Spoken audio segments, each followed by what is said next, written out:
Cherthala കടക്കരപ്പള്ളിയിൽ water ടാങ്കിന് മുകളിൽ നായ്ക്കൾ കയറിയത് നാട്ടുകാരിൽ ആശങ്ക സൃഷ്ടിച്ചു. ചേർത്തല കടക്കരപ്പള്ളി കൊട്ടാരം ഭാഗത്തെ വാട്ടർ ടാങ്കിലാണ് സംഭവം. ചേർത്തല കടക്കരപ്പള്ളിയിൽ വാട്ടർ ടാങ്കിന് മുകളിൽ നായ്ക്കൾ കയറിയത് നാട്ടുകാരിൽ ആശങ്ക സൃഷ്ടിച്ചു.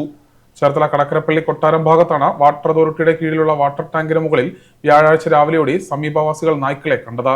തുണി കഴുകിക്കൊണ്ടിരുന്നപ്പോ മേളിൽ നിന്ന് കരയണ കണ്ടതാ. ഇന്ന് രാവിലെ ഉണ്ടായിരുന്നു, ഒരു 9 മണിക്കൊക്കെ പട്ടി അവിടെ ഉണ്ടായിരുന്നു. ഏതായാലും ഇന്ന് പട്ടി ഇറങ്ങിയിട്ടില്ല. പട്ടി അതിനകത്ത് ഒന്നെങ്കിൽ വെള്ളത്തിൽ വീണ് കാണും. തുടർന്ന് വാട്ടർ അതോറിറ്റി എഇയെ വിവരം അറിയിച്ചെങ്കിലും ഗേറ്റും ടാങ്കിന് മൂടികളും ഉള്ളതിനാൽ പ്രശ്നം ഇല്ലെന്ന് എഇ അറിയിച്ചു. ടാങ്കില് പട്ടി വീണിട്ടുണ്ടാകാം എന്ന് നാട്ടുകാർ സംശയിക്കുന്നു, ഭയക്കുന്നു. കാരണം കുടിവെള്ളം മറ്റൊരു കുടിവെള്ള സ്രോതസ്സും ഇല്ലാത്ത ഒരു കാലഘട്ടത്തിൽ ഇതിൻ്റെ അകത്ത് പട്ടി വീണോന്ന് നോക്കാനായിട്ട് വാട്ടർ അതോറിറ്റി എക്സിക്യൂട്ടീവ് എന്നെ വിളിച്ചപ്പോൾ അങ്ങനെ വീഴില്ല എന്നാണ് പറയുന്നത്. അവിടെ ഇരുന്നുണ്ട്. മറിച്ച് ഇവിടെ സ്പോട്ടിൽ വന്ന് വെരിഫൈ ചെയ്ത് അവരുടെ ബന്ധപ്പെട്ട ഉദ്യോഗസ്ഥന്മാർ വന്ന് വെരിഫൈ അതിൻ്റെ അകത്ത് ആ ടാങ്ക് ഓപ്പണായിട്ട് കിടക്കുന്നു. ഇത്രയേറെ ജനങ്ങൾ കുടിവെള്ളത്തിനെ ആശ്രയിക്കുന്ന ഏറ്റവും വലിയൊരു ടാങ്ക് കടക്കരപ്പള്ളിയിലാണ്.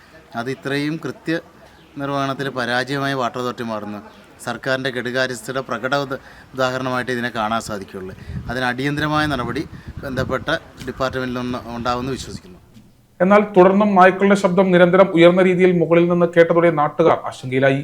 അതോടെ ഫയർഫോഴ്സിനെ വിവരം അറിയിച്ചു. ചേർത്തലയിൽ നിന്നും ഫയർഫോഴ്സ് എത്തിയെങ്കിലും ഡോഗ് ക്യാച്ചറുടെ സഹായം തേടി. പട്ടി ഞങ്ങൾക്ക് വിശ്വാസക്കുറവാണ്. ഏതായാലും ഈ പട്ടി താഴെ പോന്നിട്ടില്ലെന്ന്. അതിനകത്ത് ഒന്നെങ്കിൽ വെള്ളത്തിൽ വീണിട്ടുണ്ട്, അത്രയേ ഉള്ളൂ. ഞങ്ങൾക്ക് അതേ അറിയേണ്ട കാര്യമുള്ളൂ. ഡോഗ് ക്യാച്ചറുടെ സഹായത്താൽ നായ്ക്കളെ പിടികൂടുവാനുള്ള ശ്രമം തുടരുന്നു. Win media, Cherthala.